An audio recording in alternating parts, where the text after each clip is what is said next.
So if you're listening to this show, you're probably a successful business owner, investor, or employee, rightfully invested and rightfully successful in your job. As you get more successful, though, that success actually can come with increased risk. What do you do about that? How do we deal with the pressures that come from success? And today we have an expert in this area, Sabina Nawaz, who wrote the book, You're the Boss. And I love the title of the book for a number of reasons. And thank you, Sabina, so much for being with us today. Thank you, Tom. It's great to be here. So if you would, tell us a little bit about your background, because it's a pretty storied background. I'm on my second career. My education is in computer science and computer systems engineering. And I worked at Microsoft in various products and software development on Windows, MSN, Internet Explorer, and a number of version 1 products that didn't go anywhere. And then while at Microsoft, I switched tracks, moved to HR, and was responsible for the company's executive management and employee development programs, worked with Bill Gates and Steve Ballmer, running the company's succession planning process, their executive retreats, and so on. That was, Tom, I left that 20 years ago, almost to the day.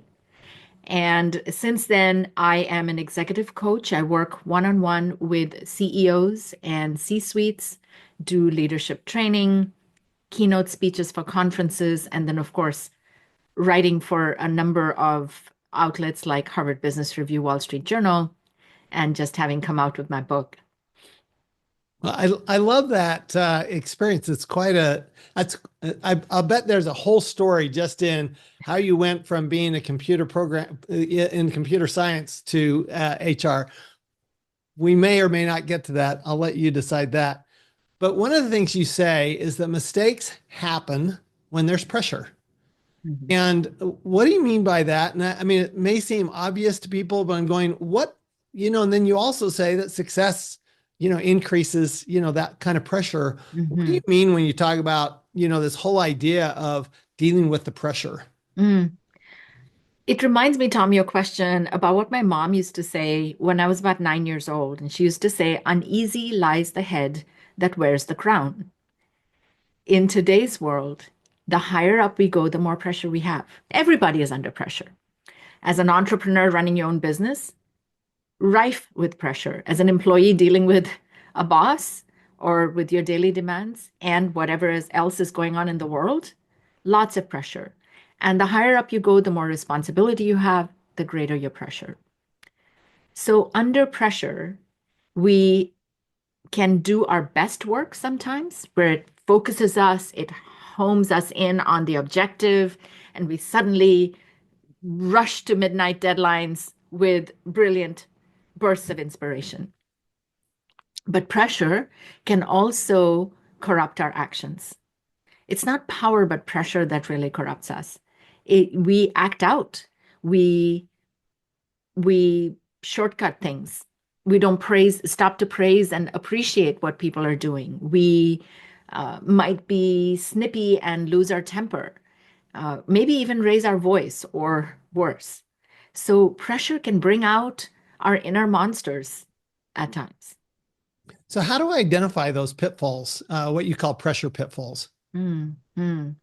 Well, firstly, thinking about what are the inner pressures that are inner hungers, perhaps, that are driving some of these pressures and causing you to show up in ways that you're not proud of. And what I mean by inner hungers are our need for affirmation, our need for being seen as the smartest person in the room, or the person who's made the most sacrifices, the person who's better than others in whatever way, or being seen as a martyr. These inner hungers are not bad. They just are. They're human. If you're human, you have these, usually more than one. But just like when you go to a grocery store hungry and you pick up junk food, if you go to work hungry with these kind of hungers unmet, you're going to indulge in junk behavior. You might not you might not take the time to drive to a certain objective because the people you work with have your number and they will divert you from having a tough conversation by praising you because you really love praise and so on. I love that idea of the time portfolio, treating it like an investment portfolio, where you're actually looking at your time as, hey, I have this amount of time. It's in my portfolio. How am I going to spend it? I've actually made the practice of, if you look at my calendar, it would indicate, if you're looking at it from the outside, that, hey, every minute is scheduled. And it is scheduled. It's just that sometimes it's scheduled to do thinking. Sometimes it's scheduled to do to do innovation. It's not always scheduled with meetings, but that's kind of one way I've done that is to actually my week, my assistant actually puts it in the calendar so that it is scheduled so that somebody else doesn't take that time. What are some other ways that you found that are successful for dealing with that time portfolio? The key to making that think time work is to block some doing time right before that. So if you're scheduled for your blank space from, say, 9 to 11 on a Friday, whack down your to-do list from 3 to 5 on a Thursday.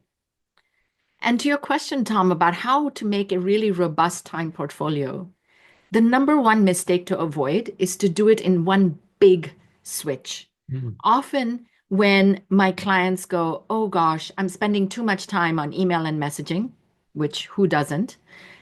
I'm spending about 35% of my time there, and I'm going to go to 20%, and let's just declare a war on emails and messages right away. Well, that's not really going to work. That's going to be about as effective as New Year's resolutions are for most of us. And so I encourage people to indulge in the power of micro habits, which is ridiculously small steps. Let's say that whenever you're online, you cannot help yourself and you go to your messaging. So, what if your micro habit is that for 1 minute a day, I'm going to work offline? I can still work, but I'll turn off. I will turn off the hard switch of the internet and turn off data so I'm offline. That's how small a micro habit is. And slowly, after weeks of doing that, you might get to 2 minutes, 3 minutes, and so on, and work your way over time to the bigger shifts. I love that. Yeah, we have to. I do get you have to change incrementally. One of those things that you talk about in your book about incrementally is delegating incrementally, and so instead of, I call it the difference between delegating and dumping.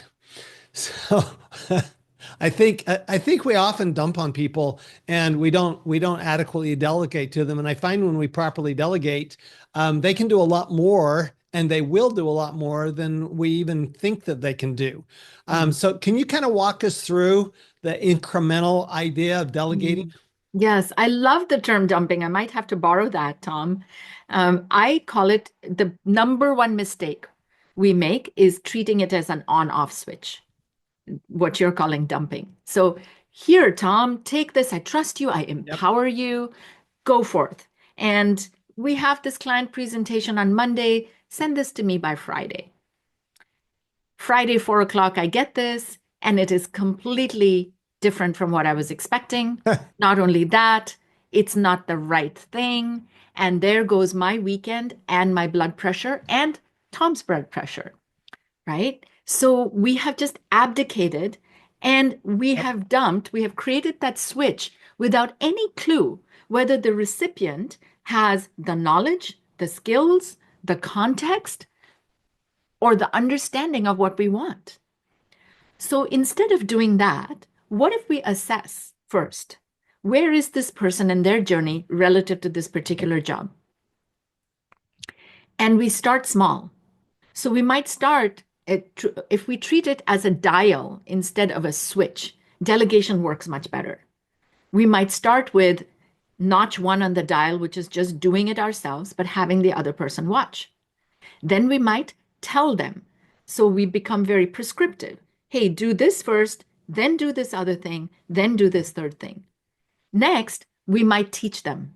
So, for example, if you're writing on a document, instead of just putting the red lines in the document, you might put comments in the margin. So you start to add comments that say the reason we start this way is for this impact.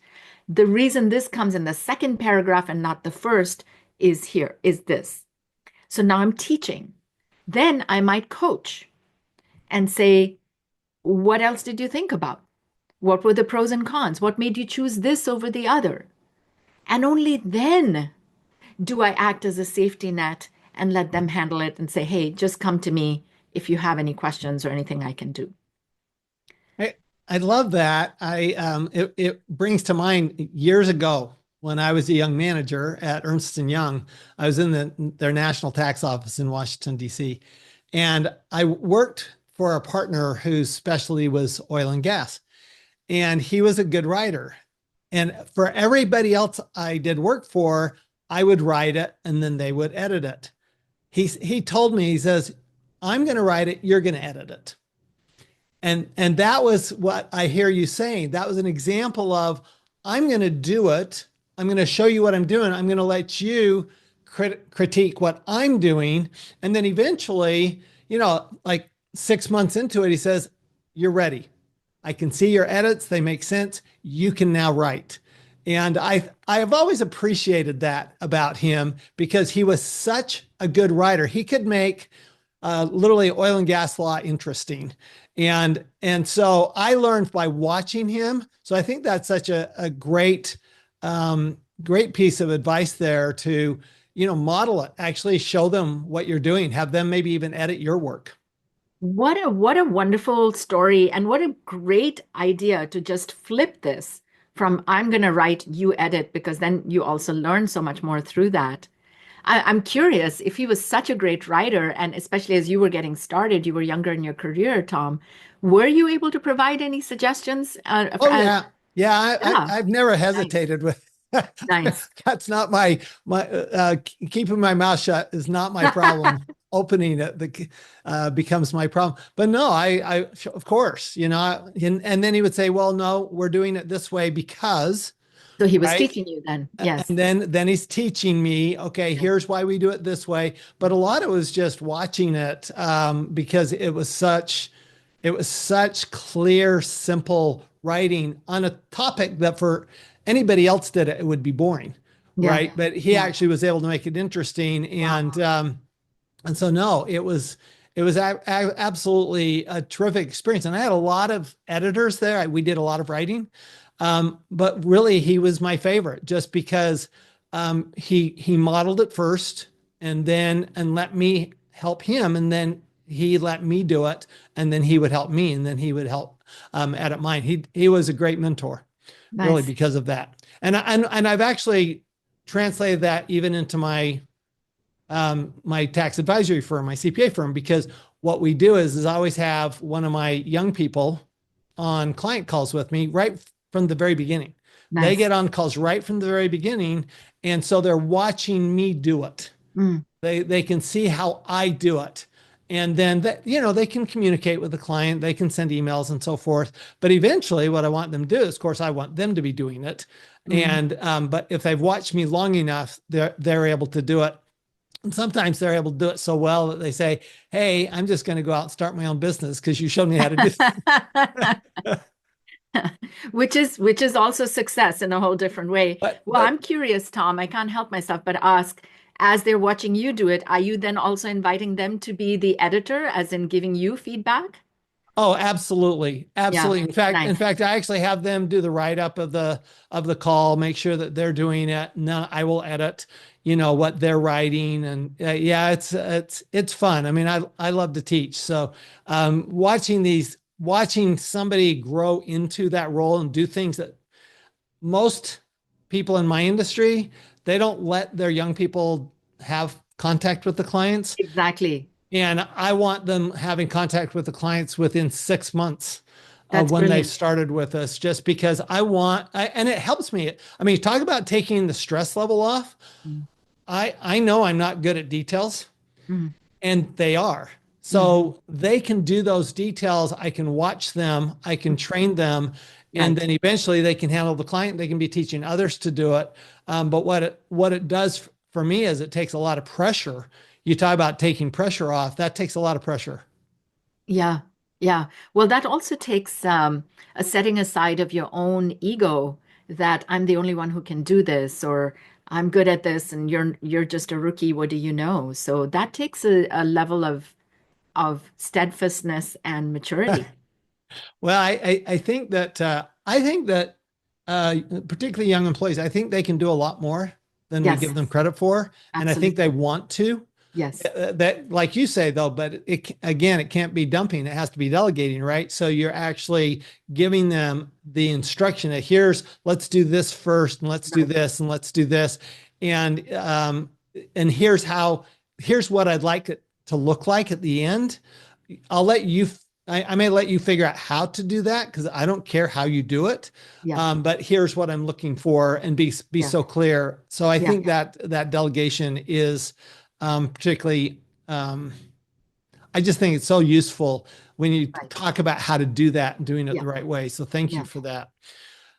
So you talk about uh, creating systems that pressure proof a business. And you talk about, let's start with the yes list. What's the yes list?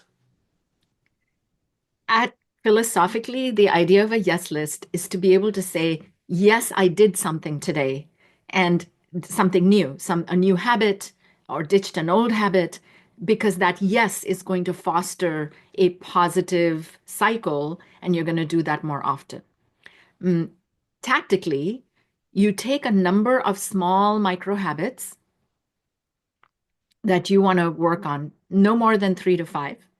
You put them in a table, and then you have the days of the week.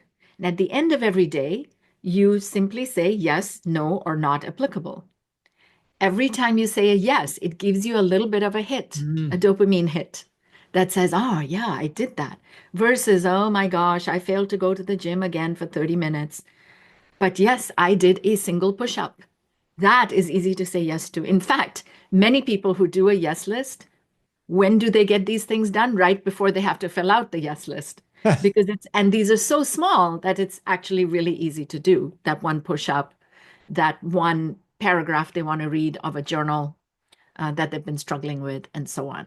So the yes list is a way to track your progress. And you know what? We know from our watches, from so many other, our rings, and so on these days, that what we track, and if we gamify it, it motivates us and it gives us valuable data. Let's say on your yes list, you notice that every Wednesday is when you tend to fall off the wagon on whatever habit you're trying to adopt. You might start to get curious about what happens on Tuesday that causes you to not do the thing on Wednesday. And then you can change things at a more fundamental level. Yeah, I can see that. That might even affect your time portfolio, right? Maybe you're doing things on Tuesday that you ought to be doing on Thursday, or Exactly. something like that. I love that. I love that. Another thing you talk about are power gaps. Mm. And again, just explain, what do you mean by power gaps? Mm. So as we rise up the ranks, we have a natural distance that gets created hierarchically. We have a different title. True. We have different perks. We might have an office on a higher floor, and so on. So power creates some distance. Some of that is natural, and some of that is even healthy. So we have clear boundaries, we have clear roles and responsibilities. Imagine a manager going onto the factory floor and mucking around and gumming up the works, because that's not what That would be is me. right. And so some of that is good. But power gaps become a problem when the it becomes a chasm. It becomes a chasm across which we misread cues, we drop things, we say something despite our best intention that lands a different way on the other side. For example, when power is in the room, we're in the presence of a two-way volume control, which amplifies downward and mutes upward. Mm. So when the earlier in career person who's joining you in an important client meeting, and let's say you flubbed something and you ask them for feedback. Hopefully, because you've been doing this as a matter of course and consistently, they will give you some feedback. But will they give you everything truly honestly? They might cushion that with a little bit more praise. Let's say your flub was a 6 out of 10, they'll tell you it's a 4. And similarly, everything you say that's above a 3 sounds like a 10 to them because you've got this power amplification, this megaphone strapped to your mouth. So that's what a power gap is. And there are various ways in which we create these gaps, a lot of them through careless communication. So what do you do? Give us like 2 or 3 things we could do. Um, I get the power gaps are going to be there. You're the boss. There's that's going to be there, and you are the boss, right? Yes. That's the book. You're the boss. So Yes. they know you're the boss, Yes. and so there's a natural gap there, Yes. and that's really not going to change. How do you change the volume, to use your Right. term? How do you change the volume so that coming up it's higher and going down it's lower? Yeah. Two things. Two things, Tom. One, you use numbers. So you might say, on a scale of 1 to 10, this feedback that I just gave you is a 2 because they're thinking it's a 10. I had Oh, a I client. see. You quantify it for them. You quantify it for them. And similarly, when you're managing up, you might quantify and ask. So I had a client where her boss told her, superstar client, boss tells her, you could increase your impact more. That ruined several nights of sleep for her because she thought she's on the way to getting fired. Finally, she goes and asks him and says, so when you said I could increase my impact more, did you mean at a 5% level or at a 90% level? 5%. Because you're already a superstar and we want you to become a mega star, right? It was coming from a really appreciative place. Her boss was actually shocked that she would even ask this question, let alone be so anxious about it. Sure. Simply using numbers can be helpful. Now, your 90 might be different from my 90, but it's a relative scale, and I kind of get a sense of that calibration. And another thing you could do to reduce the power gap is what I call exercise your shut up muscle. Speak less, listen more. What if you were the third person to speak in a meeting as opposed to always being the first one? You might learn something. And guess what? It's actually growing the skills and capabilities of other people to think for themselves versus always being attached to your apron strings, which stunts their growth and increases more pressure on you. I love that.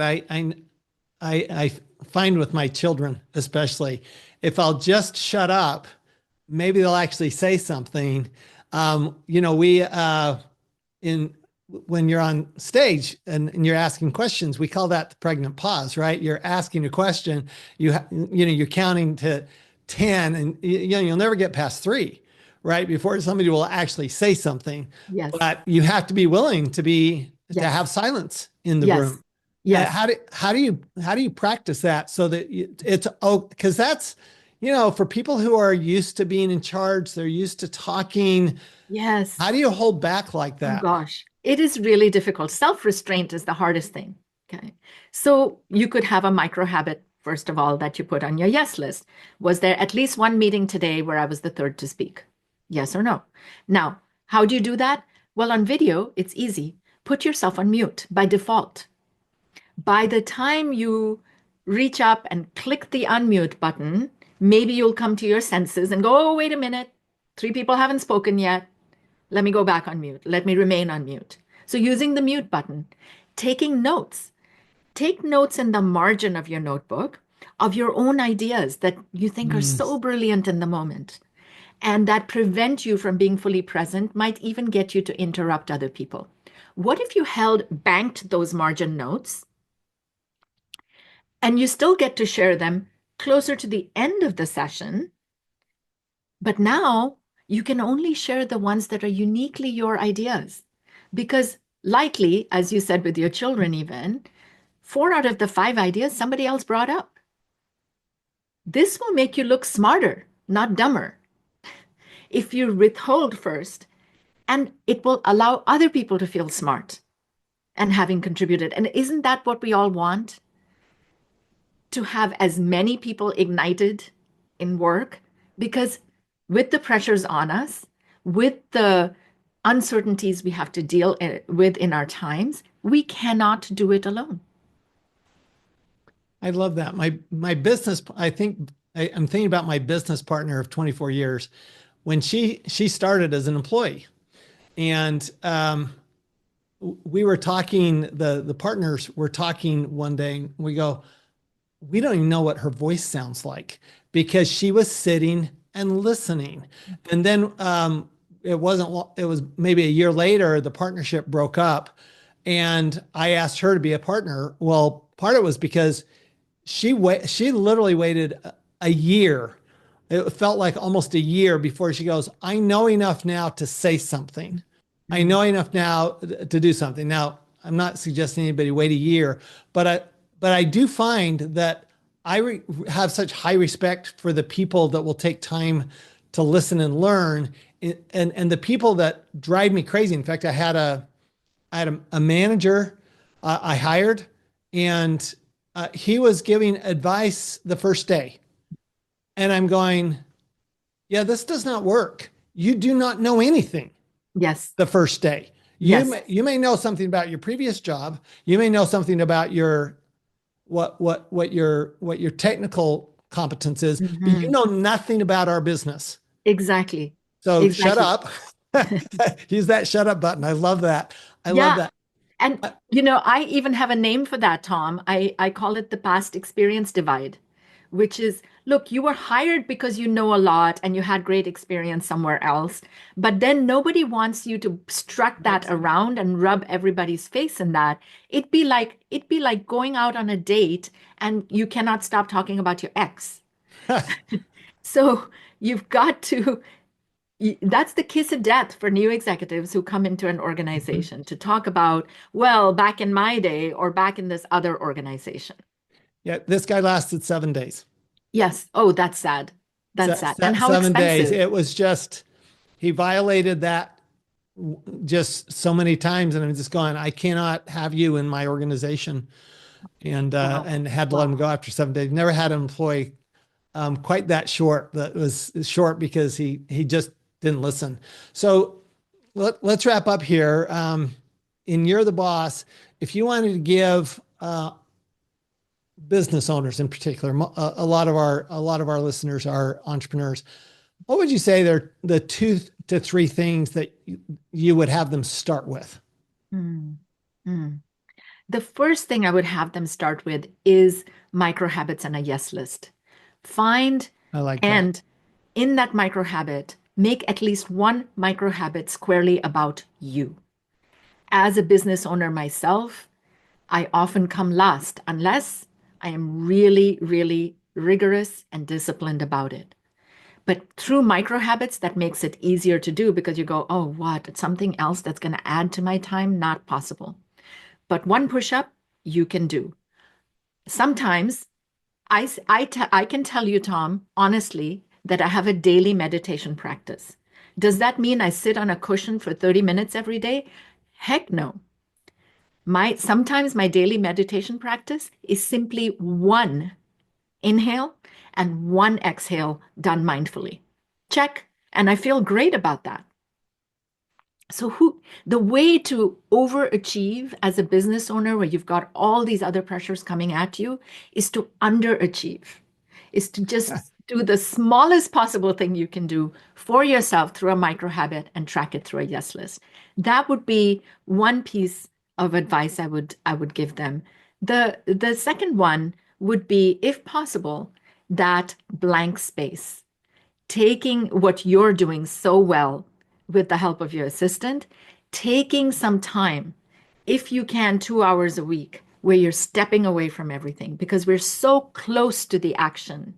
We can lose the big picture and we can lose sight of ourselves and our humanity. So being able to unplug and do that is a game changer. I love that. All right. The book is You're the Boss. If when people want more information about what you do, Sabina, where would they go? They can go to my website, sabinanawaz.com, and then follow me on all the usual channels. Instagram is Sabina Coaching or LinkedIn and so on. Well, this has been spectacular, Sabina. And I just want to tell you that my wife has levels of words that when they're compliments about her meals, she's a great cook, and spectacular is the highest level. So Oh, thank you so much, Sabina. I hope everybody, listen to this Wealth Ability Show over and over again. Share it with your friends. Click like, because this is the type of information that it's going to work for you every single day. These micro habits, the yes list. I love the little shots of dopamine. We all need them. We all want them. And what a great way to overcome, those downtimes and those high pressure times, to actually have that dopamine built up in your system and be able to get that. It's like taking a vitamin every day, right? Take a little shot. Take a little shot of yes. That's what it should I be. love it. Take a shot of yes every single day. And when we do, we're going to make way more money and pay way less tax. We'll see everybody next time on the Wealth Ability Show. This podcast is a presentation of Rich Dad Media Network.